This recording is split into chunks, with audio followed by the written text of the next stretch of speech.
السلام علیکم۔ عادی کو گئے آج دوسری رات تھی۔ راجا اب بھی بے چینی سے اپنے بستر پر کروٹیں بدل رہا تھا۔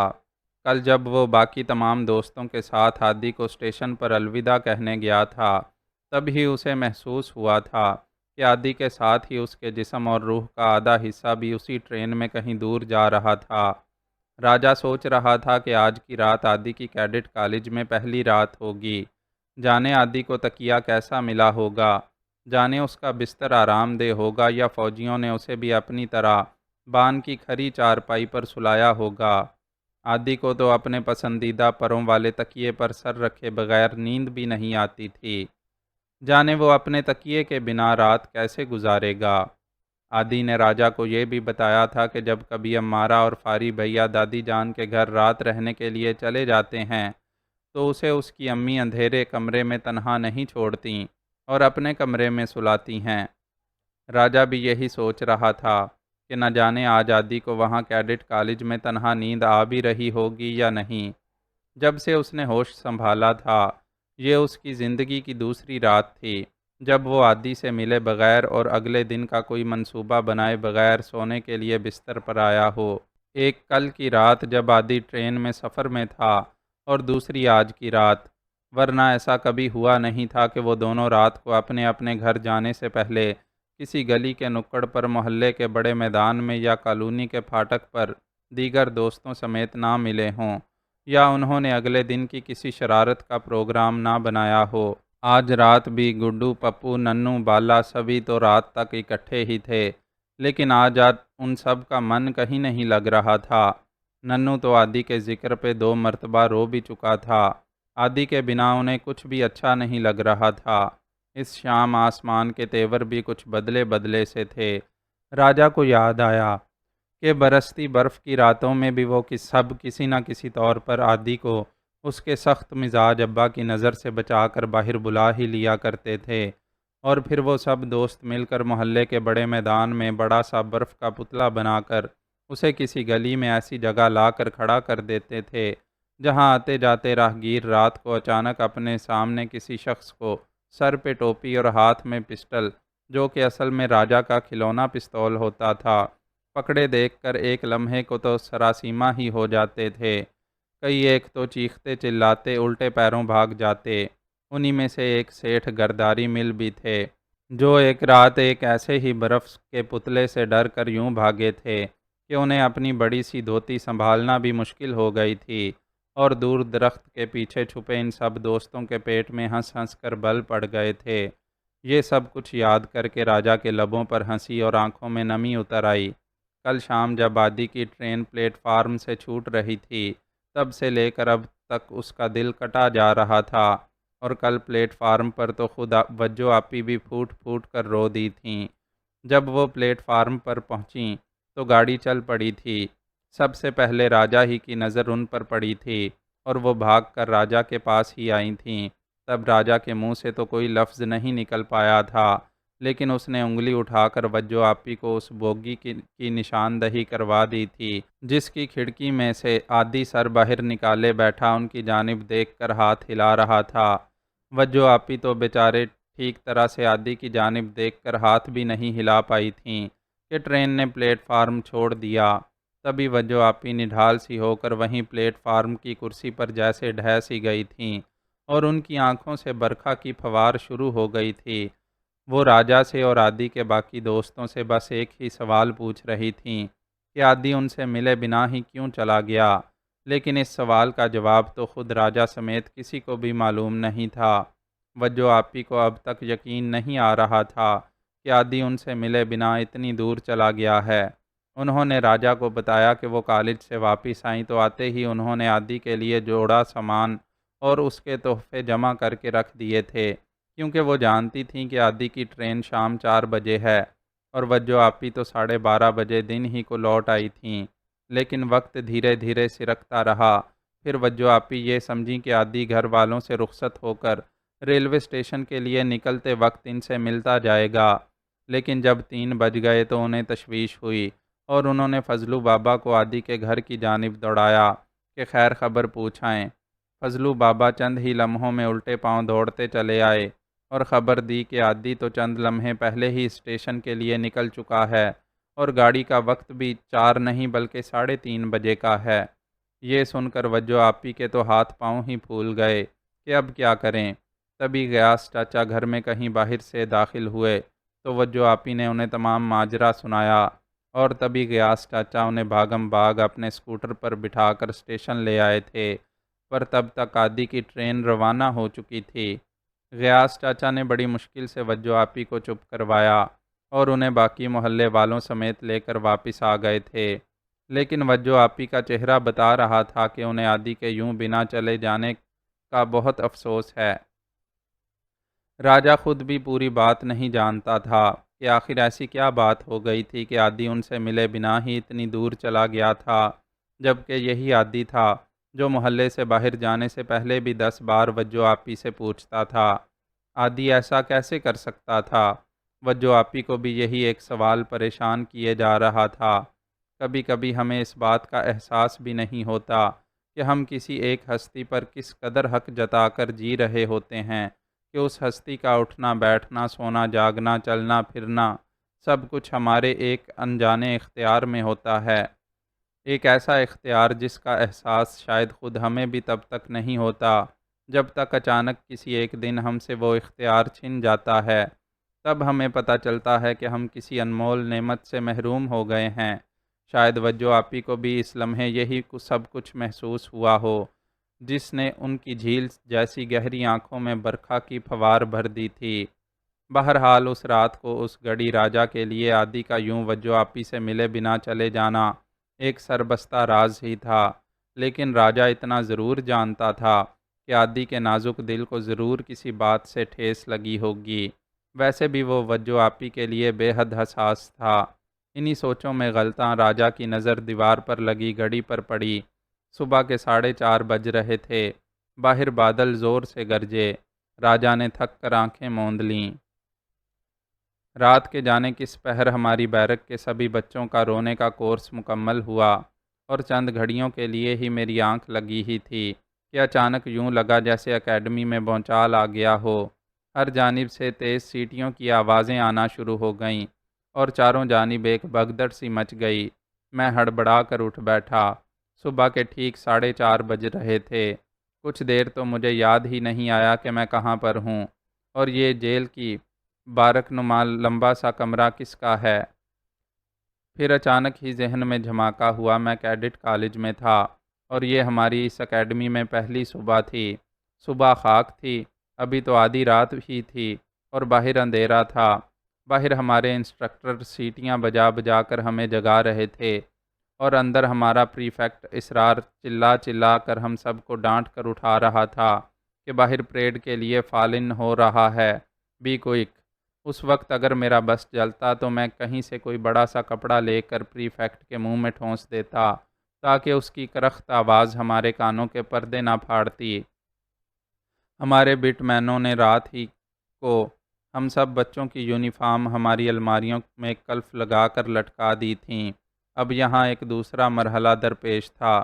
ہمیں ایک تولیہ باندھ کر کپڑے بدلنا تھے کیونکہ یہاں کپڑے بدلنے کا کوئی الگ کمرہ تو تھا نہیں، لیکن اس بگدڑ میں کسی کو کسی کی خبر ہی کہاں تھی۔ کچھ بچوں کے تولیے پتلون چڑھانے سے پہلے ہی گر گئے اور کچھ نے جلدی میں الٹی سیدھی یونیفارم پہن تو لی، پر کوئی زپ بند کرنا بھول گیا اور کسی کی بیلٹ اتنی ڈھیلی تھی کہ باہر کی جانب بھاگتے ہوئے پینٹ بیلٹ سمیت زمین پر پیچھے پڑی رہ گئی۔ میرے لیے تو یہ پینٹ شرٹ کا یونیفارم ویسے بھی عذاب تھا کیونکہ گھر میں نے کبھی پینٹ شرٹ نہیں پہنی تھی۔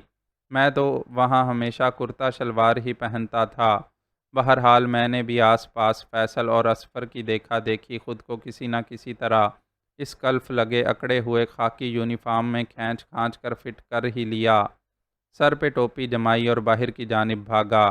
ہمارے انسٹرکٹر، جنہیں وہاں پی ٹی آفیسر کہتے تھے، نے مجھے تیزی سے ہاسٹل سے باہر کی جانب بھاگتے دیکھا تو وہیں سے زور سے چلایا، جوان، ڈاک خانہ بند کرو اپنا۔ میں نے گھبرا کر ادھر ادھر دیکھا کہ یہ اب کس ڈاک خانے کی بات کر رہا ہے۔ وہ پھر چلایا، جوان، کلوز یور پوسٹ آفس، جلدی کرو۔ اب کی بار میں نے اس کی نظروں کے تعاقب میں دیکھا تو میں اپنی پتلون کی زپ جلدی میں بند کرنا بھول گیا تھا۔ اوہ، میں نے جلدی سے بھاگتے بھاگتے ہی زپ چڑھا لی۔ ہم ساتویں کے چھوٹے بچوں کے لیے علیحدہ پریڈ سکھانے کا انتظام موجود تھا۔ ہمیں دوڑاتے ہوئے اسی منہ اندھیرے اور آدھی رات کے وقت پریڈ گراؤنڈ پہنچا دیا گیا، جہاں باقی سینئرز ایک جانب پریڈ کر رہے تھے اور سی پی او چیف پی ٹی آفیسر کو سلامی دے رہے تھے۔ ساری فضا چپ راس، لیفٹ رائٹ کی آوازوں سے گونج رہی تھی۔ ہم میں سے آدھے جونیئر کیڈٹس کی آنکھیں اب تلک نیند کے اثر سے بند تھیں اور وہ خواب میں چلنے کی سی کیفیت میں پریڈ کرنے کی کوشش کر رہے تھے۔ ہماری پی ٹی آفیسر کا نام طالب تھا، جسے بعد میں ہم نے چونسا عام کا خطاب دے دیا تھا۔ طالب نے ہم سب جونیئر کیڈٹس کو ایک قطار میں کھڑا کر دیا اور سب سے پہلے ہمارے یونیفارم چیک کیے۔ جن بچوں کے بیلٹ ڈھیلے تھے ان کے بیلٹ کو زور زور سے کھینچ کر ان بچوں کو جھٹکے دیے۔ چند ایک بچوں نے رونے کی کوشش کی تو انہیں زوردار کاشن کی آواز نکال کر ڈرا کر چپ کروا دیا۔ پتہ چلا کہ اب کچھ دیر میں chief P T officer Muhammad Bakhsh صاحب خطاب کریں گے۔ سی پی او ایک انتہائی ڈراؤنا اور کرخت قسم کا انسان تھا، جسے ہم کیڈٹس نے کچھ عرصہ بعد بخشو کا خطاب دے دیا تھا۔ محمد بخش صاحب نے سٹیج پر چڑھ کر پہلے چند عجیب و غریب قسم کی آوازیں نکالیں اور پھر کڑک دار آواز میں ہم سب معصوموں کو یاد دلایا کہ اب ہم ملک کی سب سے بہترین اکیڈمی میں ہیں، لہٰذا اپنی ماؤں کی گود کا خیال ذہن و دل سے نکال دیں اور سخت دل اور سخت جان بن کر جئیں۔ اور پھر انہوں نے جونیئر کیڈٹس کے پی ٹی آفیسرز کو صرف 15 دن کا وقت دیا کہ وہ ہمیں ڈرل میں اس قدر طاق کر دیں کہ 2 ہفتے کے بعد ہم نئے کیڈٹس بھی اپنے سینئرز کے ساتھ مل کر پوری کمپنی کے ساتھ پریڈ کر سکیں۔ سی پی او نے یہ دھمکی بھی دی کہ جس بچے نے پریڈ سیکھنے میں زیادہ وقت لیا تو وہ اسے الٹا ٹانگ دے گا۔ ہم سب بچوں نے گھبرا کر پریڈ گراؤنڈ میں ادھر ادھر دیکھا، لیکن ہمیں وہاں ایسی کوئی جگہ نظر نہیں آئی جہاں ہمیں الٹا ٹانگا جا سکتا۔ مجھے فوراً اپنے گھر کی بقرہ عید یاد آ گئی، جب کسائی آ کر ہمارے بکروں کی قربانی کے بعد ان کی کھال اتارنے کے لیے انہیں باہر گلی میں لگے ایک بڑے سے لوہے کے کنڈے سے الٹا ٹانگ دیتا تھا۔ مجھے اس لمحے بخشو ایک سفاک کسائی کے روپ میں دکھائی دیا، جو ہم بچوں کو بکروں کی طرح الٹا ٹانگ کر ان کی کھال اتارنے کے لیے اپنی چھریاں تیز کر رہا ہو۔ کچھ ہی دیر میں طالب ہم سب جونیئر کیڈٹس کو ہانک کر مرکزی پریڈ گراؤنڈ سے ملحق ایک اور چھوٹے گراؤنڈ میں لے آیا۔ وہاں ایک عجیب سا شخص لمبا سا کوٹ پہنے سامنے ایک کالا باکس رکھے بیٹھا تھا۔ قریب ہی ایک لمبا سا سٹول پڑا ہوا تھا۔ میں نے دھیرے سے فیصل سے پوچھا، جو میرے ساتھ ہی بیزار سا کھڑا تھا، یہ کیا بلا ہے؟ فیصل نے ایک لمبی سی جمائی لی۔ مجھے تو یہ کوئی جاگولر دکھائی پڑتا ہے۔ ہمارے پرانے اسکول میں اس قسم کے نمونے مہینے میں ایک آدھ مرتبہ آ کر تماشا دکھا جاتے ہیں۔ تم دیکھنا یہ ہم سب بچوں سے پیسے مانگے گا۔ لیکن ہماری توقعات کے برعکس اس شخص نے اپنا سٹول سیدھا کیا اور اپنے صندوق میں سے ایک بڑا سا کالا کپڑا نکالا۔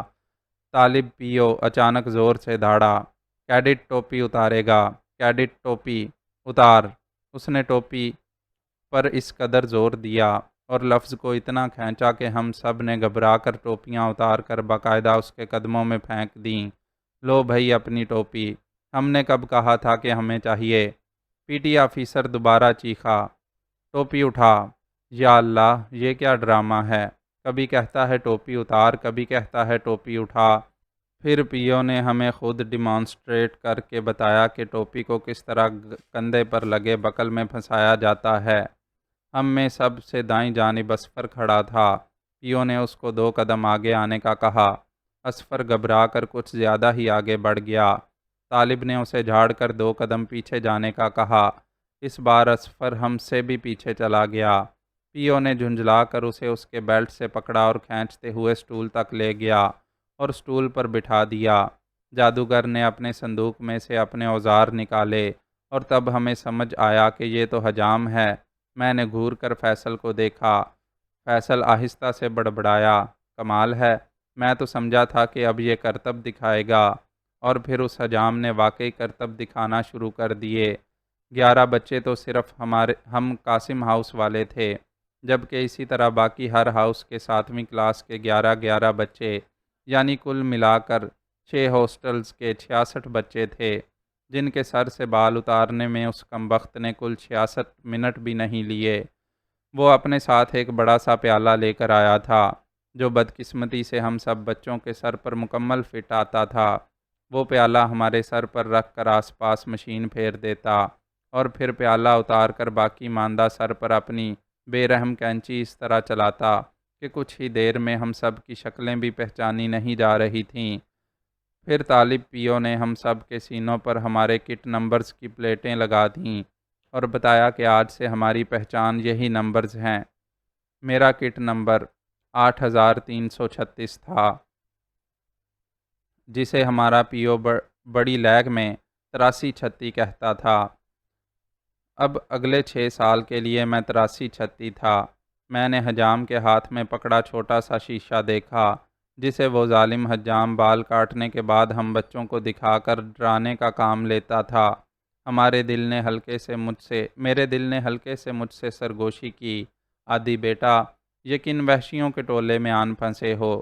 24 گھنٹوں کے اندر انہوں نے اگر تمہارا یہ حال کر دیا ہے تو نہ جانے آگے چل کر کیا کیا نہ ہوگا۔ دفعتاً پھر سے وہی منحوس سیٹی کی آواز سنائی دی۔ پتہ چلا کہ پریڈ کا وقت ختم ہو گیا ہے۔ ہمیں پھر سے بھاگتے ہوئے پیو کی میت میں ناشتے کے لیے میس بھجوا دیا گیا۔ ناشتے کی میز پر پھر سے وہی مسئلہ۔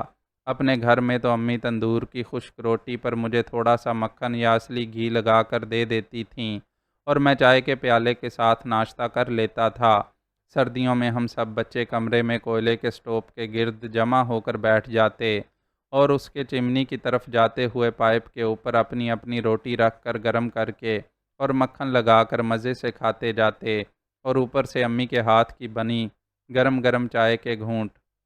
تب زندگی کتنی حسین تھی، لیکن یہاں تو میز پر ہی چھری کانٹے، بوائل انڈوں کے مخصوص cup, margarine, mayonnaise, French toast, اور ان سب کو کھانے کے لیے سب ہی اپنے گلے میں رومال باندھے چھری کانٹے اٹھائے بڑی نفاست سے کاٹ کر اور کانٹوں میں پرو پرو کر حلق سے اتار رہے تھے۔ میں نے رات کو بھی کھانا نہیں کھایا تھا، اس لیے جلدی سے ڈبل روٹی توڑنے کے لیے ہاتھ بڑھایا تو اسرار پریفیکٹ نے، جو ہماری میز کا انچارج تھا، گھور کر مجھے دیکھا اور چھری کانٹے کا استعمال کرنے کا کہا۔ میرا دل چاہا کہ وہیں سے ایک ابلا ہوا انڈا اٹھاؤں اور اس کے سر پر دے ماروں۔ فیصل، جو گزشتہ رات بھی میری مصیبت کا مشاہدہ کر چکا تھا، اب سمجھ گیا تھا کہ مجھے ان اوزاروں کی کٹلری کے ساتھ کھانے کی عادت نہیں ہے۔ اس نے تیزی سے جیم اور مکھن لگا کر ایک ٹوسٹ بنایا اور درمیان میں آملیٹ کا بڑا سا ٹکڑا رکھ کر میز کے نیچے ہی سے کوہنی مار کر میرے حوالے کر دیا۔ میں نے بنا کسی توقف کے فوراً ٹوسٹ حلق سے پار کر دیا اور فیصل کو اشارہ کیا کہ خدا کے لیے یہ بیرونی امداد جاری رکھے۔ وہاں کی چائے کا انتظام بھی انتہائی بیہودہ تھا۔ گرم پانی الگ تھا، پتی کے پیکٹ الگ دھرے تھے، اور دودھ اور چینی کسی تیسرے کونے میں رکھے ہوئے تھے۔ پہل تو میں نے تھرموس سے جب کپ میں اپنی جانب سے چائے انڈیلی تو اس میں سے صرف گرم پانی نکلتے دیکھ کر میری تو ہنسی ہی چھوٹ گئی۔ بڑے مہذب بنے پھرتے ہیں، اور اپنا حال یہ ہے کہ تھرموس میں چائے کی بجائے بھول کر صرف گرم پانی ڈال کر بھیج دیا ہے۔ میں نے اپنے سر پر کھڑے منکر نکیر سے کہا کہ یہ گرم پانی لے جا کر کہیں پھینک دیں اور مجھے اس میں چائے لا دیں۔ منکر نکیر نے سنجیدگی سے مجھ سے پوچھا، سر میں آپ کے لیے چائے بنا دوں؟ میں نے حیرت سے ادھر ادھر دیکھا، لیکن مجھے آس پاس کہیں کوئی چولہا نظر نہیں آیا جس پہ وہ میرے لیے چائے بنا سکتا۔ بہرحال میں چپ ہی رہا۔ تب اس بٹلر نے میرے سامنے ہی یہ ساری چیزیں ادھر ادھر سے جمع کر کے میرے کپ میں ڈال دیں، اور کچھ دیر ہلانے کے بعد وہ چائے نما چیز میرے سامنے رکھ دی اور انتہائی مؤدب انداز میں ٹی سر کہہ کر پیچھے ہٹ گیا۔ میں نے حیرت سے اپنے کپ کی جانب دیکھا۔ لگتی تو چائے ہی تھی، لیکن نہ تو اس نے پتی، چینی اور دودھ ڈال کر اسے امی کی طرح 3-4 ابالیاں دی تھیں، اور نہ ہی اس پر جھاگ بننے دی تھی جس سے چائے کی اصل خوشبو فضا میں بکھرتی۔ میں نے کپ اٹھا کر ایک گھونٹ لیا۔ ارے یہ کیا؟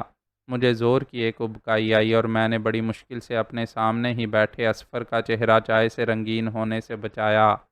یہ چائے تھی یا کاڑھا؟ میں نے اپنی زندگی میں اس سے زیادہ بدمزہ چائے آج تک نہیں پی تھی، لیکن حیرت کی بات یہ تھی کہ باقی کیڈٹس مزے لے لے کر یہی کاڑھا اپنے حلق سے اتارے جا رہے تھے۔ میں نے غصے سے چائے کے کپ کی جانب دیکھا، گویا اب یہی چیز چائے کے نام پر مجھے یہاں پینی پڑے گی۔ لعنت ہو ایسی زندگی پر جس میں انسان کو ڈھنگ کی چائے بھی پینے کو نہ ملے۔ اسی لمحے مجھے امی کے ہاتھ کی چائے بے تحاشا اور اس قدر یاد آئی کہ بے اختیار میری آنکھوں میں آنسو آ گئے۔ میں تب چونکا جب فیصل نے پھر سے مجھے کوہنی ماری اور توس میز کے نیچے سے میرے حوالے کیا۔ اس مرتبہ توس کے میٹھے جیم کے ساتھ میرے آنسوؤں کی کڑواہٹ بھی میرے حلق سے نیچے اتر گئی۔ کچھ ہی دیر میں وہی سینئر کیڈٹ اٹھا اور اس نے اپنا پیٹ بھر جانے کے بعد بنا یہ دیکھے کہ ہم معصوم بچوں نے ابھی تک اپنا ناشتہ ختم نہیں کیا، زبردستی مائک پر آ کر جنٹل مینوں کی الحمدللہ کروا دی۔ پری فیکٹ اپنی پلیٹوں سے ابھی تک چپکے ہوئے جونیئر کیڈٹس کو کھینچ کھانچ کر کھڑا کرنے لگے۔ اب یہاں سے ہم سب کو اپنی اپنی کلاس کی جانب جانا تھا۔ میں نے میس کی گھڑی کی جانب دیکھا، صبح کے 8 بج رہے تھے۔ راجا کی اماں زور سے چلائیں، لڑکے تو آج میری بات کیوں نہیں سنتا؟ صبح کے 8 بج گئے ہیں، تجھے اسکول نہیں جانا آج؟ اب عادی نہیں آئے گا تجھے اپنے ساتھ لے جانے، چل جلدی کر۔ راجا نے ماں کی مسلسل چھٹی مرتبہ ڈانٹ سنی اور برا سا منہ بناتے ہوئے اپنے کمرے سے نکل کر ماں کے پاس باورچی خانے میں آ گیا۔ اماں، آج میرا من نہیں ہے اسکول جانے کو۔ اس کی ماں نے جلدی جلدی راجا کا پراٹھا توے سے اتارا اور انڈے کی پلیٹ راجا کی جانب بڑھائی۔ جانتی ہوں تیرا من عادی کے بغیر نہیں لگے گا، اب کاش تو عادی سے ہی کچھ عقل ادھار لے لیتا۔ کیسا ہونہار بیٹا نکلا، کیسا ہونہار بیٹا نکلا وہ اپنے اماں بابا کا۔ کتنے بڑے فوجی اسکول میں داخلہ ہو گیا اس کا، کل کو بڑا افسر بن کر آئے گا تو پورے محلے کی شان بڑھائے گا، اور تو اور تیرے باقی نکمے دوست بیٹھے رہنا یوں ہی۔ ارے تم لوگوں کو تو عادی تب اپنا چپڑاسی بھی نہ لگائے گا۔ راجا کی ماں جانے کیا کیا بڑبڑاتی رہی۔ ناشتہ کرتے ہوئے راجا سوچنے لگا کہ کیا واقعی عادی بڑا افسر بننے کے بعد اپنے دوستوں سے منہ پھیر لے گا؟ پھر خود ہی اس نے اپنی سوچ کو زور سے سر جھٹک کر پرے کر دیا۔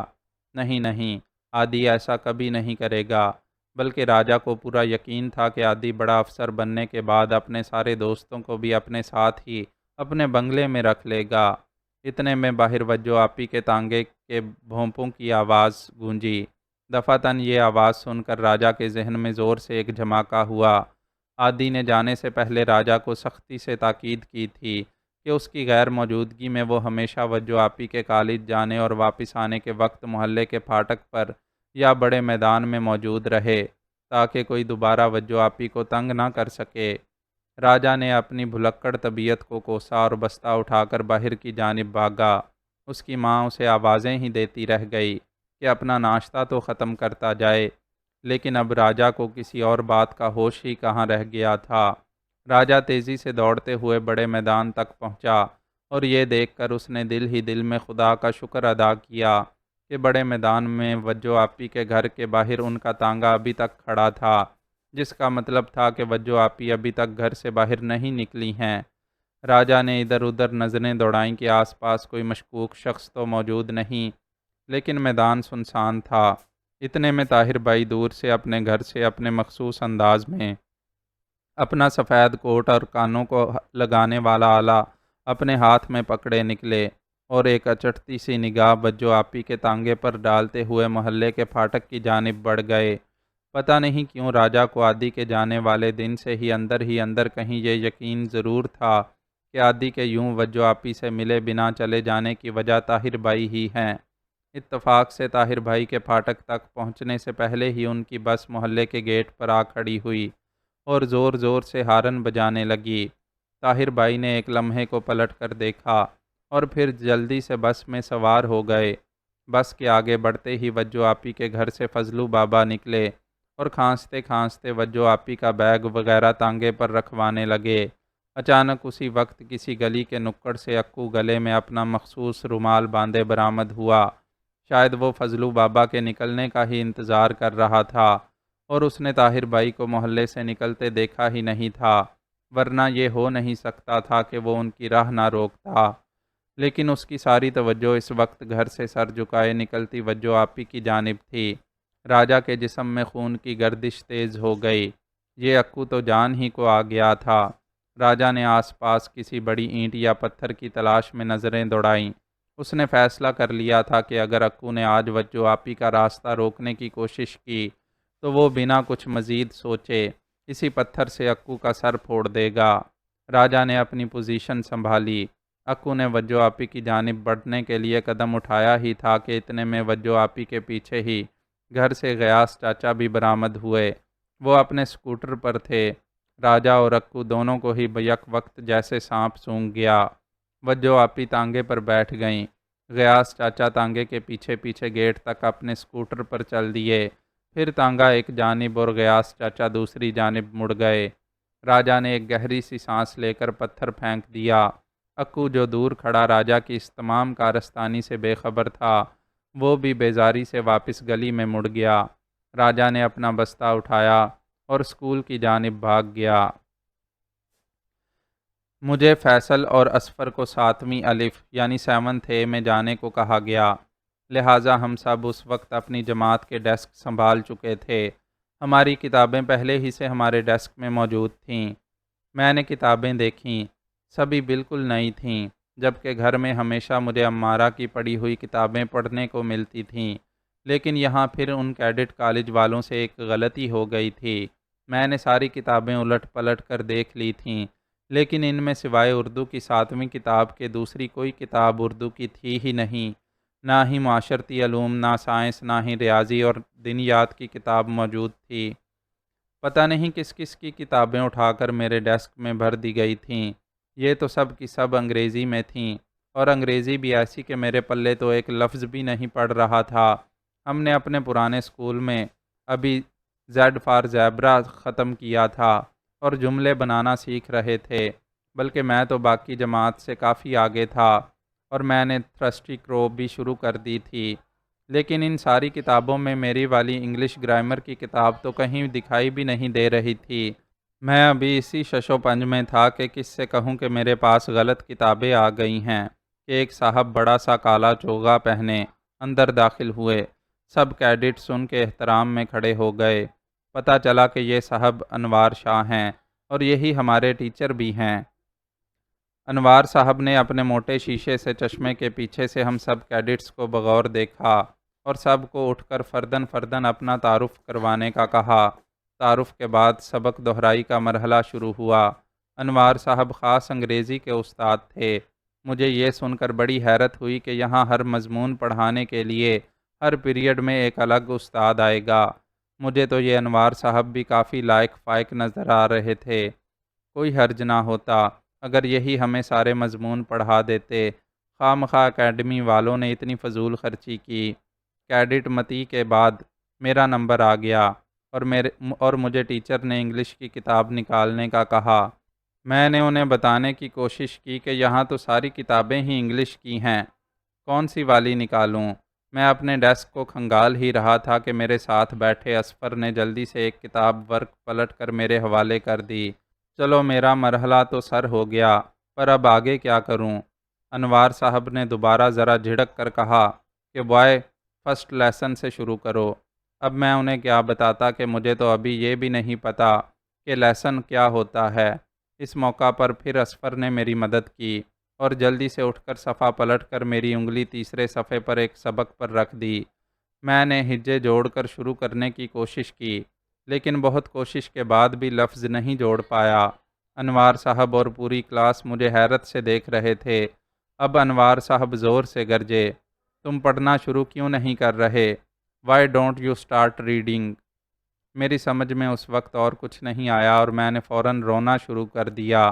میرا خیال تھا کہ اس طرح وہ مجھے چھوڑ کر اگلے بچے کی جانب بڑھ جائیں گے۔ مجھے روتا دیکھ کر اگلی لائن میں بیٹھے اشتیاق موٹے اور عمر نے بھی رونا شروع کر دیا۔ شاید انہیں بھی میری طرح سبق نہیں آتا تھا۔ انوار صاحب ہمیں روتا دیکھ کر بوکھلا سے گئے اور انہوں نے حیرت سے مجھ سے پوچھا کہ میں رو کیوں رہا ہوں، کیا میں ہوم سکنس فیل کر رہا ہوں؟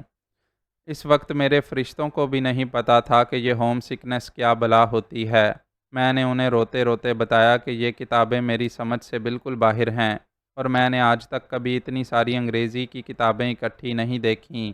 ہماری تو انگلش کی کتاب میں بھی سامنے اردو میں اس انگریزی لفظ کے ہجے لکھے ہوتے تھے، جبکہ یہاں تو صفحے کے صفحے انگریزی میں کالے کیے ہوئے تھے۔ یہ سب میرے بس کی بات نہیں ہے۔ ٹیچر حیرت زدہ سے میری داستان سنتے رہے اور پھر انہوں نے فوری طور پر مجھے اپنے ساتھ چلنے کا کہا۔ وہ مجھے مختلف راہداریوں سے لیتے ہوئے اکیڈمی کے دوسرے حصے میں لے آئے اور تب میں نے دیکھا کہ ہم پرنسپل کے کمرے کے سامنے کھڑے ہیں۔ میں کل بھی ابا کے ساتھ اس کمرے میں آ چکا تھا۔ اس پر کل بھی وہی کمانڈر علی احمد اسرار کی تختی لگی ہوئی تھی۔ انوار صاحب نے کاغذ کی چیٹ پر کچھ لکھ کر اندر بھیجا اور چند لمحوں میں ہمیں اندر بلا لیا گیا۔ پرنسپل صاحب اپنی بڑی سی میز کے پیچھے بیٹھے کچھ کام کر رہے تھے۔ انہوں نے میرے سلام کا جواب دیا اور ٹیچر سے پوچھا، یس مسٹر انوار، اینی پرابلم؟ انوار صاحب نے پرنسپل کو ہیجان خیز انداز میں بتایا کہ یہ بچہ غلطی سے ہماری اکیڈمی میں آ گیا ہے۔ یہ تو اردو میڈیم ہے اور اس نے ابھی ABC ختم کی ہے، جبکہ یہاں تو 7ویں جماعت میں آکسفورڈ سٹینڈرڈ کی کتابیں پڑھائی جاتی ہیں، اور یہ تو ابھی معاشرتی علوم، دینیات اور ریاضی کے پھیر سے ہی باہر نہیں نکلا۔ اسے تو ان مضامین کے انگریزی ناموں کا بھی پتہ نہیں ہے اور یہ ان مضامین کو انگریزی میں پڑھنے اور سمجھنے کی قابلیت نہیں رکھتا۔ انوار صاحب نے پرنسپل کو پورے یقین سے کہا کہ یہ بچہ باقی کلاس کے ساتھ نہیں چل پائے گا۔ انہیں تو اس بات پر بھی حیرت تھی کہ مجھے اس اکیڈمی میں داخلہ کیسے مل گیا، کیونکہ یہاں داخلے کے لیے ہر بچے کو ایک بہت سخت امتحانی ٹیسٹ اور زبانی سوال جواب سے گزرنا پڑتا تھا۔ پرنسپل نے بڑے غور سے ان کی ساری بات سنی۔ مجھے ان دونوں کی گفتگو کا صرف وہی حصہ سمجھ میں آیا جو انہوں نے درمیان میں کہیں کہیں اردو میں بولا تھا، لیکن میں ان دونوں کی گفتگو کا لب لباب سمجھ گیا تھا۔ پرنسپل نے ٹیچر کو بتایا کہ میرا چناؤ فیڈرل گورنمنٹ نے بطور فیڈرل اسکیم کے امیدوار کی حیثیت سے کیا تھا۔ اس منصوبے کے تحت مرکزی حکومت ملک کے چھوٹے چھوٹے قصبوں اور دیہاتوں سے ہر سال چند ایسے بچوں کو چنتی تھی جن کا اپنے اسکول میں تعلیمی ریکارڈ بہت اچھا ہو، لیکن وہ ایسے مہنگے اور دور دراز کے کیڈٹ کالج اور اکیڈمیز کی پڑھائی کا خرچہ خود برداشت نہ کر سکتے ہوں۔ حکومت کی ایک خاص ٹیم ہر علاقے میں جا کر خود ایسے بچوں کا چناؤ کر کے ان بچوں کو اپنے خرچے پر ان دور دراز کے کیڈٹ کالجوں میں بھجواتی تھی۔ لہٰذا ہو سکتا ہے کہ یہ بچہ آکسفورڈ کے معیار کی کتاب نہ پڑھ سکتا ہو، لیکن بہرحال اپنے اسکول کا ایک ہونہار طالب علم ہوگا، تبھی اسے اس کیڈٹ کالج میں بھیجا گیا ہے۔ لہٰذا اب یہ ان کی ذمہ داری ہے کہ اس بچے کو باقی بچوں کے معیار کے برابر لایا جائے۔ انوار صاحب نے مایوسی سے سر نفی میں ہلایا، کیونکہ ان کے خیال میں یہ ناممکنات میں سے تھا۔ مجھ جیسے اردو میڈیم بچے کو چند دنوں میں آکسفورڈ لیول کی تعلیم دلا کر سب کے برابر لانا کسی انسان کے بس کی بات نہیں تھی۔ میں خود بھی اس وقت انوار صاحب کی بات سے متفق تھا۔ بھلا مجھ جیسے گنوار کے لیے چند دنوں میں ان انگریزی کتابوں کے انبار کو گھول کر پی جانا ناممکن نہیں تو اور کیا تھا۔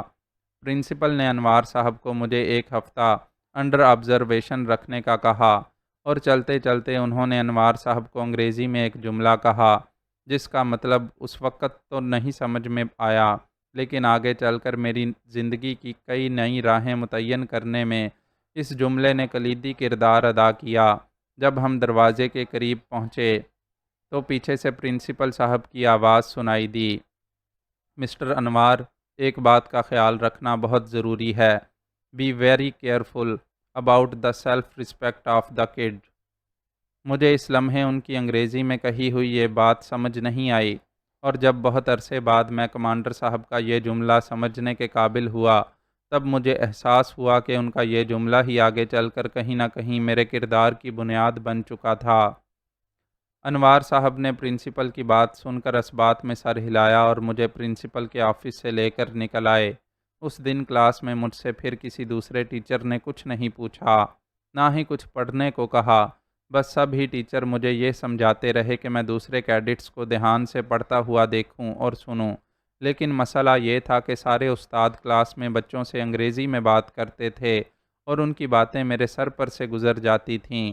اس مرحلے پر بھی اصفر اور فیصل میرے کام آئے، اور ان دونوں میں سے کوئی نہ کوئی مجھے اردو میں ان باتوں کا ترجمہ ٹیچر سے نظر بچا کر بتا ہی دیتا۔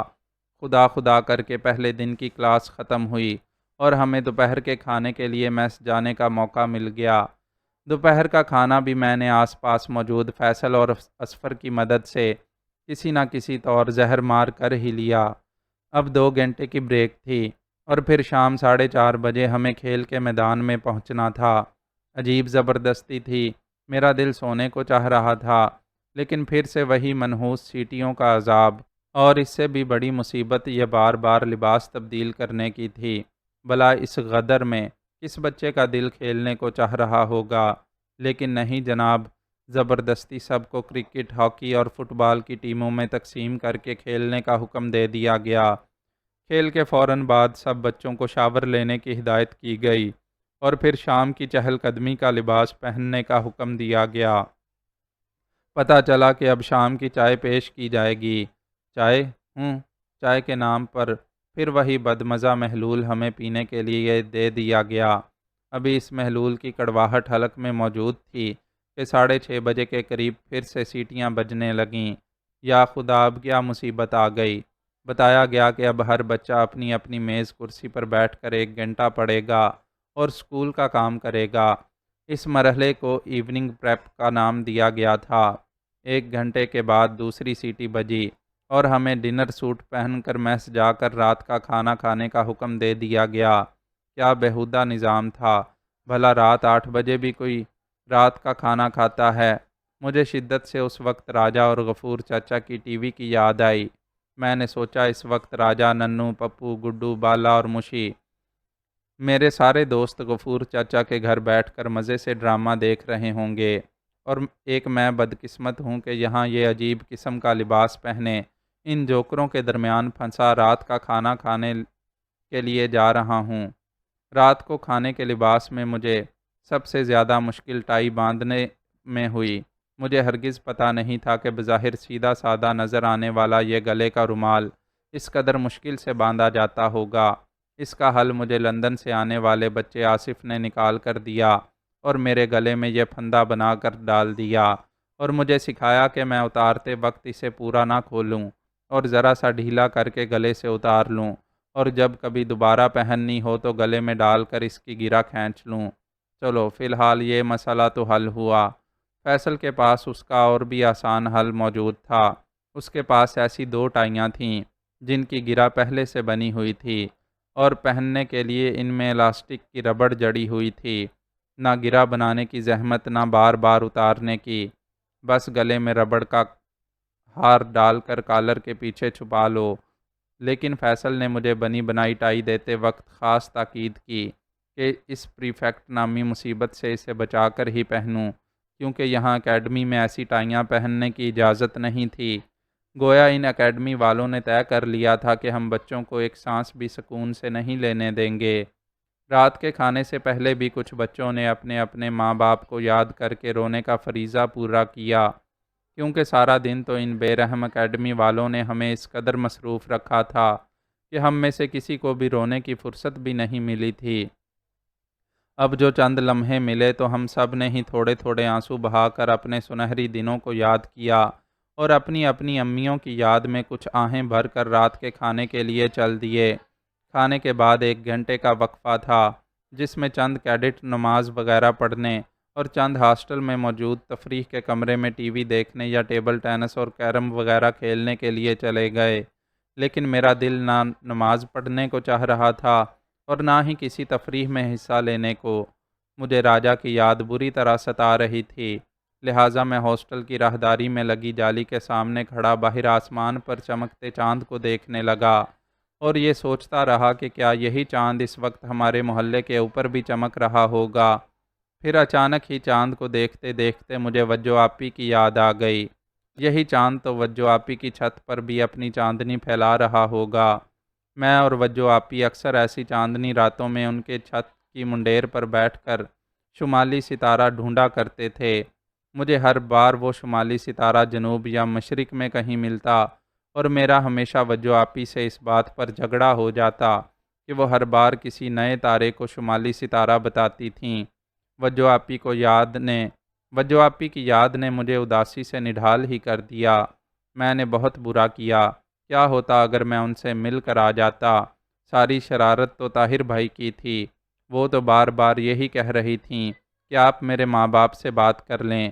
وہی ان کی جان نہیں چھوڑ رہے تھے، اس لیے مجبوراً انہیں ہاں تو کہنا ہی تھی۔ اور پھر اسٹیشن پر انہیں یوں باغم باغ اپنی تلاش میں آتے دیکھ کر تو میرا دل بالکل ہی پسج گیا تھا۔ لیکن اب کیا ہو سکتا تھا؟ اب تو میں ان سے اتنا دور تھا کہ یہاں تک آنے میں ٹرین نے بھی پورا 1 دن اور 1 رات کا سفر طے کیا تھا۔ پتہ نہیں اگر پیدل جانا ہو تو شاید مہینے بھر سے زیادہ لگ جائے پیدل چلتے چلتے۔ میں انہی سوچوں میں گرا رو دینے کی حد تک اداس سا کھڑا راہداری کے جنگلے سے باہر دیکھ رہا تھا کہ اتنے میں وہاں سے 2 سینئر کیڈٹ گزرے۔ میں نے صبح بھی انہیں پریڈ کرتے ہوئے دیکھا تھا۔ دونوں 10ویں جماعت والی قطار میں کھڑے تھے۔ ان دونوں نے مجھے وہاں کھڑے دیکھا تو میری جانب آ گئے۔ ان میں سے ایک دھاڑا، "ہے یو بگر، کم ہیئر"۔ ہاتھ کے اشارے سے میں سمجھا کہ وہ مجھے کو بلا رہے ہیں۔ میں ان کے قریب آیا۔ دوسرے نے پوچھا، "ویئر آر یو فرام"۔ میں نے حیرت سے پوچھا، "جی"۔ وہ پھر چیخا، "بات سمجھ میں نہیں آتی، کہاں سے آئے ہو"۔ میں نے سہم کر جواب دیا، "جی شال کوٹ سے"۔ پہلے نے دوسرے کی جانب حیرت سے دیکھا، "شال کوٹ، ویئر از اٹ"۔ دوسرے نے تمسخر سے میری جانب دیکھ کر اپنے دوست سے کہا، "he seems to be an Urdu medium chick". پہلا پھر زور سے چیخا، "نیل ڈاؤن"۔ میں روحان سا ہو گیا۔ "اردو میں بات کریں جناب"۔ وہ دونوں زور سے ہنسے۔ پہلا زور سے چلایا، "I said kneel down and start front rolls". مجھے کچھ سمجھ میں نہیں آیا۔ ان میں سے ایک نے باہر کی پکی سڑک کی طرف مجھے اشارہ کر کے کچھ دیکھنے کا اشارہ کیا۔ میں نے باہر کی جانب دیکھا تو ایک سینئر کیڈٹ کسی جونیئر کیڈٹ کو خالی سڑک پر اچھے بھلے صاف ستھرے کپڑوں میں کلا بازیاں دلوا رہا تھا۔ جونیئر کیڈٹ کی حالت بری تھی اور اس کے سارے کپڑے سڑک کی گرد سے اٹھ چکے تھے۔ اب میں سمجھا، فرنٹ رولز یہاں کی زبان میں کلا بازی کھانے کو کہتے تھے۔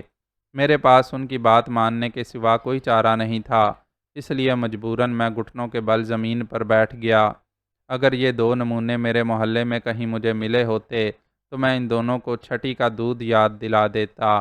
جب میں نے اکو جیسے گنڈے کی کوئی پرواہ نہیں کی تو پھر بھلا یہ 2 چوزے کس کھیت کی مولی تھے؟ لیکن میری مجبوری یہ تھی کہ میں اس وقت ان کی سلطنت میں اور اس اکیڈمی میں تھا جہاں کا ہر اصول ہی نرالا تھا۔ لیکن ابھی میں گھٹنوں کے بل جھکا ہی تھا کہ زور سے سیٹی بجنے کی آواز آئی۔ وہ دونوں مجھے یوں ہی گھٹنوں کے بل بیٹھا چھوڑ کر جلدی سے آگے بڑھ گئے۔ مجھے کچھ سمجھ میں نہیں آیا کہ یہ کیا ہو رہا ہے۔ کچھ ہی دیر میں کیڈٹس بھاگتے ہوئے اپنے اپنے کمروں میں اپنی میز پر جا بیٹھے۔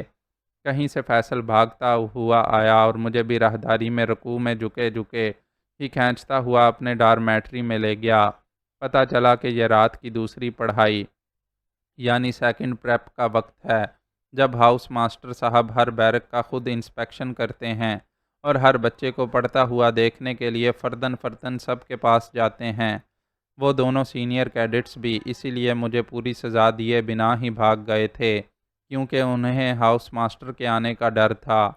رات کی پڑھائی کا دورانیہ بھی 1 گھنٹہ تھا اور ہاؤس ماسٹر نے سرسری طور پر ہر بیرک کو چیک کیا کہ کیڈٹ پڑھ رہے ہیں یا نہیں۔ ہماری 7ویں جماعت والی بیرک میں زیادہ تر کیڈٹ میز پر سر رکھے سو رہے تھے اور ان میں سے کچھ کی نیند میں بند آنکھوں کے کناروں سے بھی جگمگاتے آنسوؤں کی لڑی صاف نظر آ رہی تھی۔ سیکنڈ پریپ کے ختم ہوتے ہی دوبارہ سیٹی بجی اور ہم سب کیڈٹس کو دوبارہ رات کی گنتی کے لیے نیچے جمع ہونے کا حکم دیا گیا۔ گنتی کے بعد ہمیں کل صبح کے لیے یونیفارم وغیرہ تیار کرنے کے لیے اور جوتے پالش کرنے کے لیے 15 منٹ کا وقفہ دیا گیا۔ ہمیں جو کچھ بھی کرنا تھا اسی 15 منٹ کے وقفے میں کرنا تھا، کیونکہ ٹھیک 10:30 بجے یعنی 15 منٹ کے بعد بتیاں بجھانے کی سیٹی بج جانی تھی اور پھر مکمل اندھیرا چھا جانا تھا۔ یوں ہمارا اکیڈمی کا پہلا دن اپنے اختتام کو پہنچا۔ ہم سب بچوں کے جسم درد اور تھکن سے ٹوٹ رہے تھے، لیکن ابھی آگے پہاڑ جیسی ایک اور رات منہ کھولے ہمارا راستہ دیکھ رہی تھی، کیونکہ نیند ہم میں سے کسی کی بھی آنکھوں میں دور دور تک نہیں تھی۔ آخر ٹھیک 10:30 بجے ہمارے پریفیکٹ صاحب کہیں سے نمودار ہوئے اور انہوں نے زوردار کاشن میں ہم سب بچوں کو اپنے اپنے بستروں میں دبک جانے کا حکم دیا۔ ہم سب اپنے اپنے بستروں کی جانب یوں بھاگے جیسے فوجی حملے کے وقت خندق کی جانب بھاگتے ہیں۔ چند لمحے تک پریفیکٹ نے بجلی کے سوئچ کے پاس کھڑے ہو کر اطمینان کیا کہ ہم سب بستروں میں گھس چکے ہیں۔ اس کے بعد اس نے سوئچ آف کر دیا۔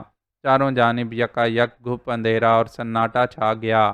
ہم سب کے دلوں کے اندر چھپا خوف پھر سے اچھل کر باہر آ گیا اور ڈارمیٹری کی چھت اور دیواروں پر عجیب و غریب ڈراؤنی شکلیں بنا بنا کر ہماری جان نکالنے لگا۔ میں نے کمبل پوری طرح اپنے اوپر لے کر اپنے آپ کو اس اندھیرے سے بچانے کی کوشش کی، لیکن اس کمبل کے اندر دبکے ہوئے بھی میں آس پاس کے بچوں کے رونے کی آواز اور سسکیاں سن سکتا تھا۔ خود میری آنکھیں بھی امی، امارہ اور بھیا کو یاد کر کے بھیگتی گئیں اور میں نے زور سے آنکھیں بھینچ لیں۔ رات کے 10:30 بج رہے تھے، محلے کی بجلی گئی ہوئی تھی، اور اسی بات کا فائدہ اٹھاتے ہوئے راجا اور بالے سمیت باقی سارے دوست بڑے میدان میں برگد کے پیڑ کے نیچے جمع ہو چکے تھے۔ ان کا ارادہ چھپن چھپائی کھیلنے کا تھا، لیکن راجا نے سب سے پہلے انہیں صبح کی ہوتے ہوتے رہ گئی واردات کے بارے میں بتایا کہ آج اکو نے پھر صبح سویرے ہی وجو آپی کا راستہ روکنے کی کوشش کی تھی، لیکن غیاث چاچا کو دیکھ کر وہ بدک گیا۔ گڈو اور پپو نے مشورہ دیا کہ ان سب کو فوراً مل کر ایک خط لکھ کر عادی کے نام بھیج دینا چاہیے تاکہ وہ فوراً واپس لوٹ آئے، لیکن راجا نے سختی سے اس بات کی مخالفت کی، کیونکہ اس کا کہنا تھا کہ عادی وہاں نہ جانے ظالم فوجیوں کے گھیرے میں پھنسا عذاب جھیل رہا ہوگا۔ وہ کیا سوچے گا کہ اس کے دوستوں سے ایک ذرا سا کام بھی نہ ہو سکا۔ جو کچھ بھی کرنا تھا خود ان لوگوں نے کرنا تھا اور یہیں کرنا تھا۔ طے یہ پایا کہ کل سے صبح سے لے کر رات تک اسکول کے اوقات کو چھوڑ کر باری باری سبھی وجو آپی کے گھر کے باہر پہرا دیں گے، اور کسی صورت میں بھی وجو آپی کے دروازے کو بالکل خالی نہیں چھوڑا جائے گا۔ کوئی نہ کوئی بچہ وہاں آس پاس ضرور موجود رہے گا، اور کسی بھی خطرے کی صورت میں وہ سیٹی بجا کر اپنے باقی دوستوں کو بھی خبردار کر دے گا۔ انہوں نے اسی وقت مل کر اس مخصوص سیٹی کی دھن بھی منتخب کر لی۔ یہ اس سیٹی سے کافی مختلف تھی جو وہ عام طور پر ایک دوسرے کو گھر سے بلانے کے لیے بجاتے تھے۔ یہ خاص سیٹی تھی جو انہیں صرف خطرے کے وقت 3 مرتبہ بجانی تھی۔ راجا نے ان سب کو یہ تاکید بھی کی کہ ایسی 3 سیٹیوں کی صورت میں ہر گھر سے آتے وقت اپنی ہاکی، بلہ یا جو چیز بھی ہاتھ لگے اٹھاتے لائیں، کیونکہ آگے معاملہ کچھ بھی ہو سکتا ہے۔ انہوں نے مل کر بالے کو بھی سمجھانے کی کوشش کی کہ چونکہ اس معاملے میں براہ راست اس کا بڑا بھائی ملوث ہے، اس لیے بہتر یہی ہوگا کہ بالا اس جھگڑے سے دور ہی رہے، لیکن بالے نے زور سے نفی میں سر ہلایا، بلکہ وہ تو ان سب سے باقاعدہ روٹھ ہی گیا۔ بالے کی آنکھیں ان سب کو یہ بتاتے ہوئے بھیگ گئیں کہ اس سے آج تک اس کے گھر میں بھی کبھی کسی نے سیدھے منہ بات نہیں کی۔ جتنا پیار اسے عادی اور ان سب دوستوں سے ملا ہے، اس کا تو اس نے کبھی تصور بھی نہیں کیا تھا۔ تو یہ کیسے ہو سکتا تھا کہ اب اس مشکل مرحلے پر ان کا ساتھ چھوڑ کر گھر میں چھپا بیٹھا رہے؟ اس نے صاف کہہ دیا کہ وہ اپنے بڑے بھائی کی حرکتوں سے اچھی طرح واقف ہے۔ نہ صرف وہ بلکہ اس کے تمام گھر والے بھی شدید نالاں ہیں۔ وہ لوگ اکو کی حرکتوں کی وجہ سے پہلے بھی مختلف محلوں سے نکالے جا چکے تھے، اور اس بار تو اکو کے ابا نے اکو کو آخری وارننگ دے دی تھی کہ اگر یہاں بھی وہ اپنی حرکتوں سے باز نہیں آیا تو وہ اسے ہمیشہ کے لیے گھر بدر کر دیں گے۔ آخر کار ان سب کو ہی بالے سے معافی مانگنی پڑی اور اسے منانا پڑا، کیونکہ وہ سب جانتے تھے کہ بالا اپنی ضد کا پکا ہے۔ ایک بار روٹھ جائے تو پھر روٹھ ہی جاتا ہے۔ لہٰذا طے ہو گیا کہ وجو آپی کو کسی بھی خطرے کی صورت میں وہ سارے کے سارے مل کر ان کے لیے لڑیں گے۔ اگلے 2 دن تک وہ سب مکمل پہرا دیتے رہے، لیکن کوئی ناخوشگوار واقعہ پیش نہیں آیا۔ بالے نے بتایا کہ پچھلے 2 دن سے اکو گھر بھی نہیں آیا تھا۔ یہ اس کے گھر والوں کے لیے معمول کی بات تھی، کیونکہ اسی طرح کام کے بہانے کئی دن گھر سے غائب رہتا تھا، لیکن تیسرے دن وہ انہونی ہو کر رہ گئی، جس کی تدبیر وہ سارے دوست جانے کب سے کر رہے تھے۔ لیکن ان کے وہم و گمان میں بھی نہیں تھا کہ اس بار اس کا نشانہ وجو آپی نہیں بلکہ طاہر بھائی ہوں گے۔ وجو آپی کالج سے اپنے وقت پر ہی آ گئی تھیں۔ غیاث چاچا بھی ان کے ہمراہ تھے، لہٰذا راجا اس وقت پہرے پر وہاں بڑے میدان میں موجود تھا۔ بے فکر ہو کر گھر کے لیے پلٹ گیا، لیکن ابھی وہ اپنے گھر میں داخل ہو کر اپنی اماں کے سامنے سر میں تیل ڈلوانے کے لیے 2 گھڑی بیٹھا ہی تھا کہ اچانک باہر محلے میں ہلہ مچ گیا۔ راجا کی اماں تیل سے چپڑے ہاتھ لیے چلاتی رہ گئیں، لیکن راجا دوسرے ہی لمحے ان سے دامن چھڑا کر بڑے میدان کی جانب دوڑا چلا جا رہا تھا۔ وہاں لوگوں کا ہجوم جمع تھا اور سبھی بھانت بھانت کی بولیاں بول رہے تھے۔ پتہ چلا کہ اکو اور طاہر بھائی آپس میں بھڑ گئے اور طاہر بھائی کو کافی چوٹ بھی آئی ہے۔ راجا بدحواس ہو کر طاہر بھائی کے گھر کی جانب دوڑا۔ راستے میں کانوں میں پڑتی خبروں سے اسے پتہ چلا کہ جیسے ہی وجو آپی گھر میں داخل ہوئیں، تبھی طاہر بھائی بھی محلے میں داخل ہوئے تھے اور اپنے گھر کی جانب بڑھ ہی رہے تھے کہ اکو ان کے راستے میں آ کھڑا ہوا۔ کچھ دیر دونوں میں کسی بات پر تکرار ہوئی، پھر اچانک اکو نے اپنے داہنی ہاتھ میں پہنے ہوئے آہنی مکے سے طاہر بھائی پر حملہ کر دیا۔ طاہر بھائی نے جھکائی دے کر اپنا چہرہ تو اس آہنی مکے کی ضرب سے بچا لیا، لیکن اکو کا ترچھا وار سیدھے ان کے سر پر لگا اور اگلے ہی لمحے خون کا فوارہ ان کے سر سے ابل کر ساتھ والی دیوار کو رنگین کر گیا۔ طاہر بھائی کا اپنے بچاؤ میں اٹھا ہاتھ کچھ اس طرح سے اکو کے چہرے پر پڑا کہ اکو کی بھی نکسیر پھوٹ گئی۔ اس کے بعد دونوں گتھم گتھا ہو گئے، لیکن اتنی دیر میں آس پاس سے گزرتے محلے دار لپک کر دونوں کی جانب بھاگے اور انہیں علیحدہ کرنے میں کامیاب تو ہو گئے، لیکن تب تک دونوں ہی کے کپڑے خون سے تربتر ہو چکے تھے۔ اکو تو دوسرے ہی لمحے وہاں سے کہیں چمپت ہو گیا اور طاہر بھائی کو لوگوں نے ان کے گھر پہنچا دیا۔ محلے کے لوگ سرگوشیوں میں ایک دوسرے سے یہ بھی کہہ رہے تھے کہ لڑائی شروع ہونے سے پہلے ان میں سے کسی نے اکو کے منہ سے وجو کا نام بھی سنا تھا۔ سب ہی پریشان تھے کہ خدا جانے کیا ماجرا ہو گیا ہے، لیکن راجا اچھی طرح جانتا تھا کہ جھگڑے کی اصل وجہ کیا تھی۔ راجا جب طاہر بھائی کے صحن میں داخل ہوا تو اس وقت تک طاہر بھائی کے ابا اور اماں ان کا سر دھلوا کر اس پر پٹی وغیرہ باندھ چکے تھے اور طاہر بھائی صحن میں ہی پڑی کرسی پر بیٹھے اپنے اماں ابا کو تسلی دے رہے تھے کہ صرف سر کی جلد پھٹی ہے، اس لیے اب اتنا گھبرانے کی بھی ضرورت نہیں ہے۔ آخر وہ خود بھی ڈاکٹر ہیں، اپنے زخم کے بارے میں جانتے ہیں۔ کچھ ہی دیر میں غیاث چاچا اور محلے کے دیگر بزرگ بھی طاہر بھائی کے گھر پہنچ گئے۔ غیاث چاچا کی وجہ سے محلے والوں نے کھل کر طاہر بھائی سے جھگڑے کی اصل وجہ نہیں پوچھی، لیکن خود غیاث چاچا بھی کچھ الجھے سے نظر آ رہے تھے۔ طاہر بھائی نے سب کو یہی بتایا کہ غالباً اکو کو ان کے بارے میں کوئی غلط فہمی ہو گئی تھی، لہٰذا اس نے ان کا جواب سنے بغیر ہی ان پر حملہ کر دیا۔ انہیں خود نہیں پتا کہ اکو کے ذہن میں کیا خناس سمایا ہوا ہے، لیکن محلے کے سارے بزرگ اس بات پر مصر تھے کہ اب وہ اکو کو مزید اس محلے میں برداشت نہیں کریں گے۔ غفور چاچا نے بنا کسی کو بتائے اپنا اثر و رسوخ استعمال کرتے ہوئے علاقہ ایس ایچ او کو بھی اطلاع کر دی تھی۔ طاہر بھائی نے بڑی مشکل سے سب کو کسی نہ کسی طور مطمئن تو کر دیا، لیکن وہ خود بھی جانتے تھے کہ بات اب بہت آگے بڑھ چکی ہے۔ وہ اپنی سی ہر ممکن کوشش کر رہے تھے کہ لوگ اسے معمول کا ایک واقعہ سمجھ کر نظر انداز کر دیں اور اس کے اثرات کے چھینٹے وجو آپی کے پاک دامن تک نہ پہنچنے پائیں، لیکن بات اب شاید ان کے بس سے بھی باہر ہو چکی تھی۔ اگلا ایک ہفتہ بھی اکیڈمی میں اسی قسم کے مختلف عذابوں سے نبرد آزما ہوتے گزر گیا۔ ہماری روٹین میں تھوڑی بہت تبدیلی اس دن آئی جب ہمیں شام کو کھیل کے میدان کی بجائے سوئمنگ پول تیراکی سکھانے کے لیے لے جایا جاتا۔ ہفتے کے 6 دنوں میں سے ہر دن ایک ہاؤس کے لیے مخصوص تھا۔ قاسم ہاؤس کی باری جمعرات کو آیا کرتی تھی۔ پہلے دن جب ہمارے انسٹرکٹر نے ہمیں پانی میں اتارنے کی کوشش کی تو ہم 11 کے 11 اس طرح رسیاں تڑا کر بھاگے جیسے کوئی قربانی کا بکرا کسائی کے ہاتھوں سے نکل کر بھاگتا ہے، لیکن آس پاس موجود دیگر سینئر کیڈٹس نے ہمیں اٹھا کر پانی میں پھینک دیا۔ ایک بار تو مجھے یوں لگا کہ جیسے میں نیچے سے اوپر آ ہی نہیں پاؤں گا۔ دوسری مصیبت یہ تھی کہ پانی کے اندر رہتے ہوئے چلایا بھی نہیں جا سکتا تھا۔ بہرحال رفتہ رفتہ ہمارا پانی سے ڈر ختم ہونے لگا۔ ہماری پریڈ بھی اب کافی بہتر ہو گئی تھی۔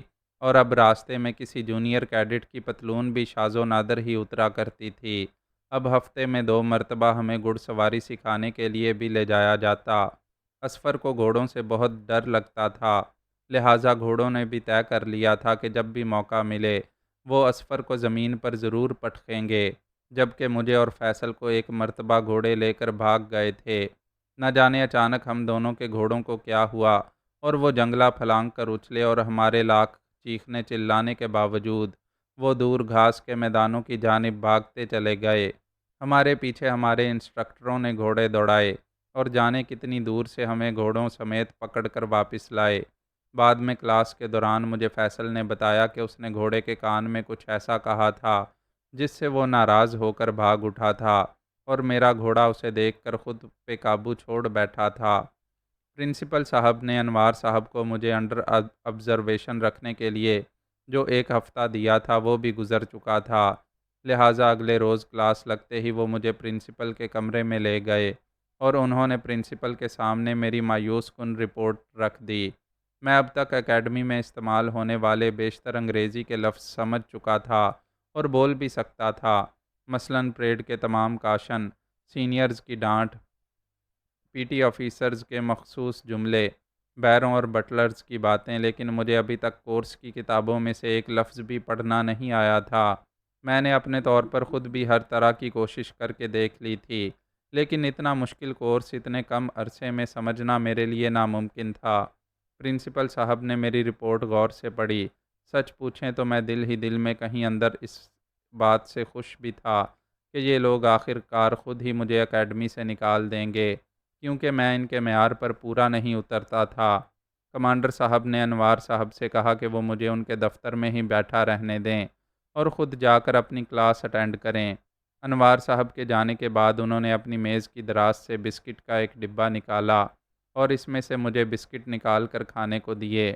میں سب سمجھ رہا تھا کہ اب کچھ ہی دیر میں کمانڈر صاحب مجھے یہ خوشخبری سنائیں گے کہ مجھے اکیڈمی سے نکالا جا رہا ہے، اسی لیے وہ پہلے مجھے خوش کرنے کے لیے یہ بسکٹ وغیرہ کھلا رہے ہیں تاکہ مجھے زیادہ صدمہ نہ ہو۔ میں مزے سے بسکٹ کھاتا رہا۔ پرنسپل صاحب میرے سامنے والے صوفے پر بیٹھ گئے۔ انہوں نے میری رپورٹ اٹھائی اور بغور اسے دیکھا اور بولے، ہاں بھائی کیڈٹ نمبر 8336، یہ تو بڑی گڑبڑ ہو گئی۔ تم نے پچھلے 1 ہفتے میں محنت تو بڑی کی لیکن کلاس میں امپروو نہیں کر پائے۔ البتہ تمہاری پریڈ کی، رائڈنگ اور سوئمنگ کے علاوہ گیمز کی رپورٹ A1 ہے۔ That's good. میں نے انہیں بتایا کہ میں نے اپنی جانب سے پوری کوشش کر دیکھی ہے، لیکن میں خود بھی اس معاملے میں بے بس ہوں۔ پرنسپل صاحب نے گہری سی سانس لی اور بولے، تمہارے ابو نے مجھے تمہاری تعلیم اور اسکول کے مضامین کے بارے میں پہلے ہی بتا دیا تھا۔ میں جانتا ہوں کہ ایک دم سے اردو میڈیم سے انگلش میں سوئچ کرنا بہت مشکل ہوتا ہے۔ بہرحال اب تم بتاؤ عادی، تمہارا کیا ارادہ ہے؟ میں ان کی بات سمجھا نہیں۔ شاید وہ چاہتے تھے کہ میں خود اپنی زبان سے انہیں کہہ دوں کہ مجھے یہاں سے فارغ کر دیا جائے۔ چلو یوں ہی صحیح، مقصد تو اس جیل سے چھٹکارا ہی ہے نا، چاہے میں خود کہوں یا وہ مجھے جانے کو کہیں۔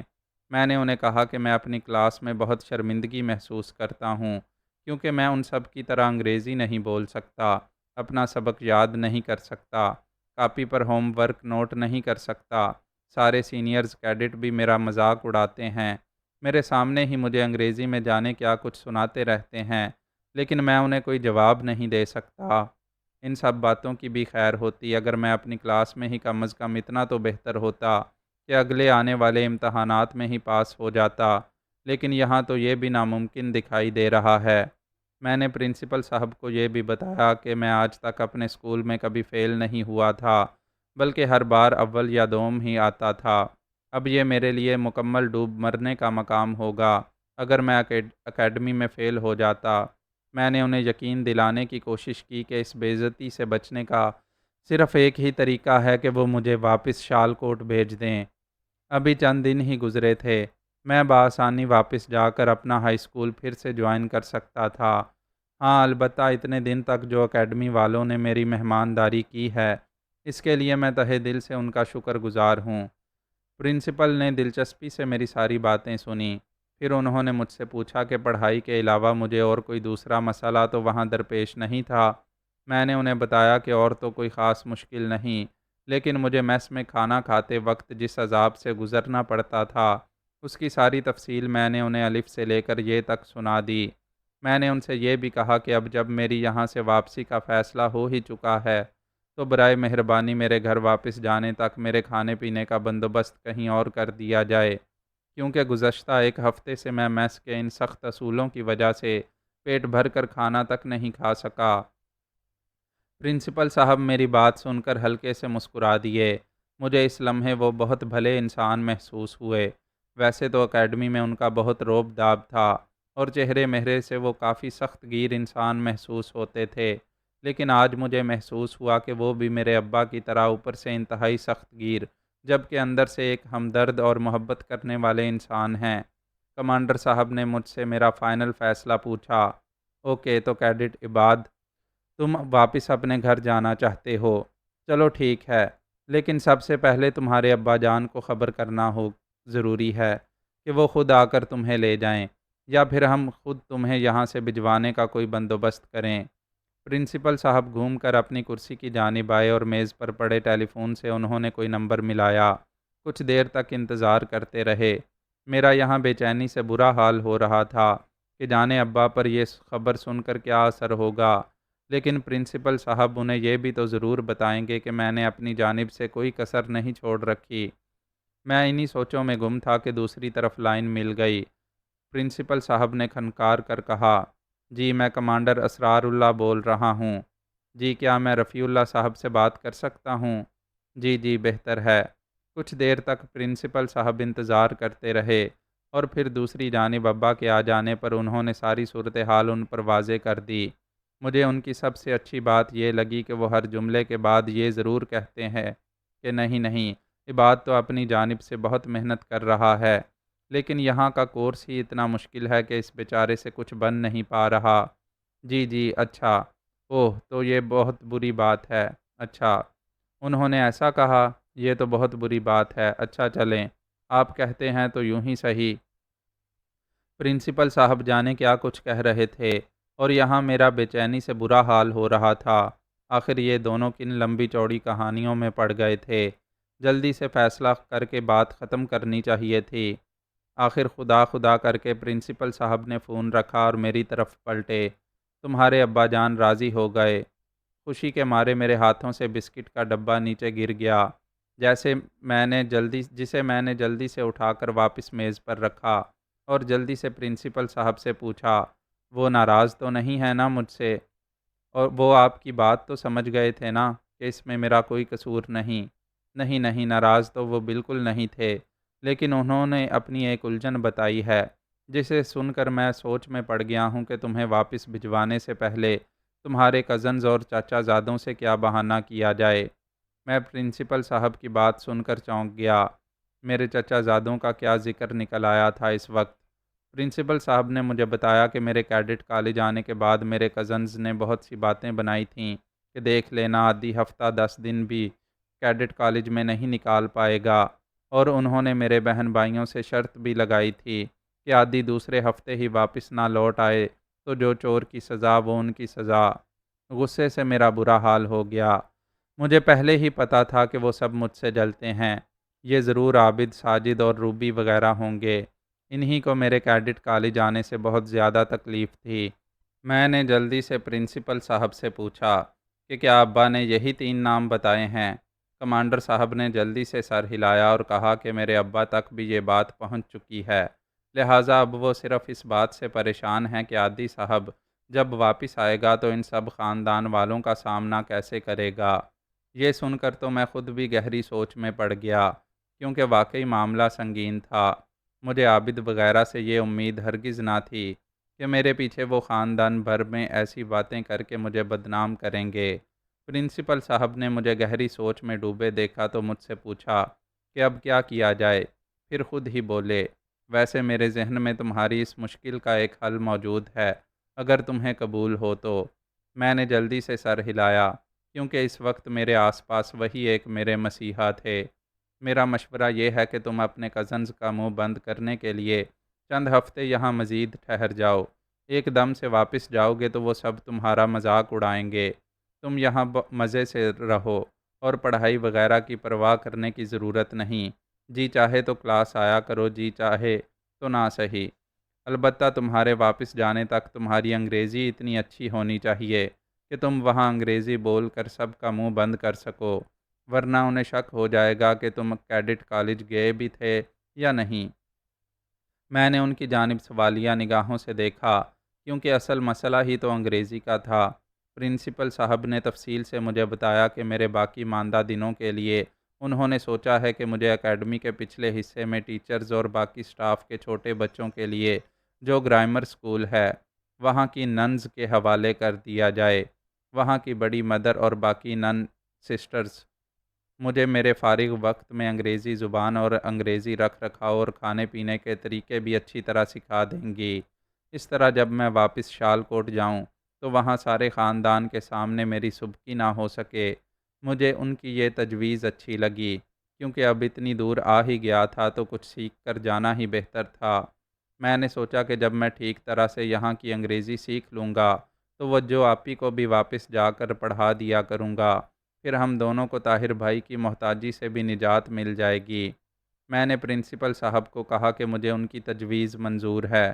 انہوں نے خوشی سے چٹکی بجائی، دیٹس گڈ، میں جانتا ہوں تم ایک بہادر کیڈٹ ہو۔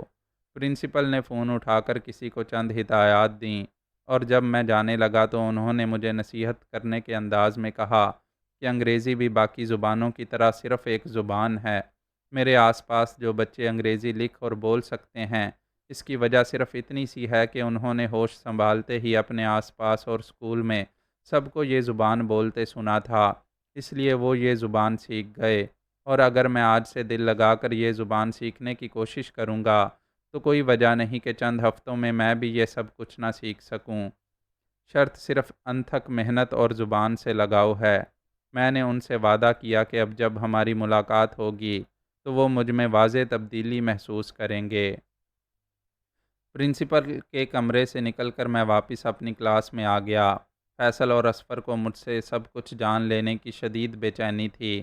میں نے انہیں بتایا کہ میری آزادی کا پروانہ آ گیا ہے اور اب بس کچھ ہی دنوں کی بات ہے جب میں یہاں سے پھر ہو جاؤں گا۔ ان دونوں نے وجہ سن کر اپنے سر پیٹ لیے کہ کاش وہ بھی اردو میڈیم میں ہوتے۔ خواہ مخواہ انہوں نے اپنا سارا بچپن اس فضول زبان کو سیکھنے میں برباد کر دیا، اور آج وہی زبان ان کے گلے پڑ گئی ہے۔ اس دن اتنے دنوں کے بعد پہلی مرتبہ دوپہر کے کھانے کے بعد میری اتنی ہمت ہوئی کہ میں نے گھر سے لائے ہوئے اپنے سامان اور سوٹ کیس کو کھول کر تفصیل سے دیکھا، ورنہ پہلے دن ضرورت کی چیزیں نکالنے کے بعد میں نے اپنے سامان کو ہاتھ تک نہیں لگایا تھا، کیونکہ جانے کیوں جیسے ہی میں ان چیزوں کو دیکھتا تھا مجھے شدت سے گھر کی یاد ستانے لگتی تھی۔ تبھی میرے بڑے سوٹ کیس کے اندر رکھے اس تھیلے پر بھی میری نظر پڑ گئی جو غیاث چاچا نے اسٹیشن پر بھاگ دوڑ میں ابا کے حوالے کیا تھا۔ میں نے دھڑکتے دل کے ساتھ اس تھیلے کو کھولا۔ سب سے اوپر وجو آپی نے میرے لیے مبارکباد کا ایک کارڈ رکھا تھا جس میں اپنے ہاتھ سے انہوں نے میرے لیے بہت سی دعائیں لکھی تھیں۔ میری آنکھیں ایک دم ہی بھیگنے لگی تھیں۔ میں نے جانے کتنی بار اس کارڈ کو پڑھا۔ مجھے یوں لگ رہا تھا جیسے وجو آپی یہیں کہیں میرے آس پاس ہی موجود ہیں۔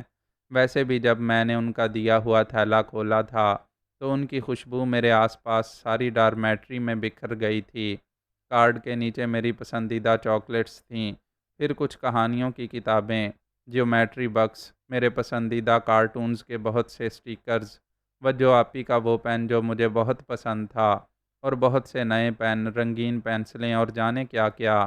میری حالت بری تھی۔ میں سامان دیکھتا جاتا اور میری آنکھوں سے ٹپ ٹپ آنسو گرتے جاتے۔ یہ تو اچھا تھا کہ اس وقت باقی سارے بچے نیچے گراؤنڈ میں سینئر کیڈٹس کا فٹ بال میچ دیکھنے گئے ہوئے تھے اور بیرک خالی تھی، ورنہ ان سب کے سامنے مجھے بڑی مشکل ہو جاتی۔